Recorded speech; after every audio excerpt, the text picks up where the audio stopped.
నమస్కారం అండి. నా పేరు విలాస్ జంబులా. నేను అమెరికా నుంచి మాట్లాడుతున్నాను. ఈరోజు తెలంగాణ సీఎం రేవంత్ రెడ్డి గారు ప్రధానమంత్రి మోడీ గారిని బీసీ కాదు 2001 నుంచి లీగల్లీ బీసీ అని చెప్తున్నారు. అసలు బీసీ లీగల్ ఇల్లీగల్ అనే వర్డ్ మీరు ఎలా తీసుకొస్తున్నారో అర్థం కావట్లేదు.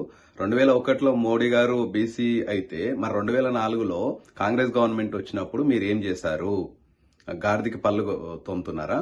రెండోది, మీరు తెలంగాణకి సీఎం రేవంత్ రెడ్డి మీ ఆధ్వర్యంలో బీసీ కులగణన చేశారు. అది తప్పుల తడక తేలింది అని తప్పుల తడక మేం చెప్పట్లేదు. మీ ఎమ్మెల్యేలు మీ ఎమ్మెల్సీ తీన్మార్ మల్లన్న పొద్దున్న లేస్తే అరుస్తా ఉన్నాడు.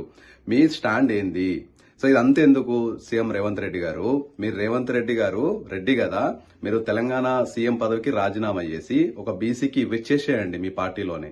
తర్వాత మీ పార్టీలోనే ఇప్పుడు కేబినెట్ మినిస్ట్రీ ఉంది కదా, అందులో అగ్రకులాలకు అంటే 7 మందికి ఇచ్చావు, 12 మందిలో 2 బీసీలకు ఇచ్చావు. ఇది ఎవ్వరు మాట్లాడరు. ఆ తీన్మార్ మల్లన్న అసలే మాట్లాడరు పొద్దున్న లేస్తే.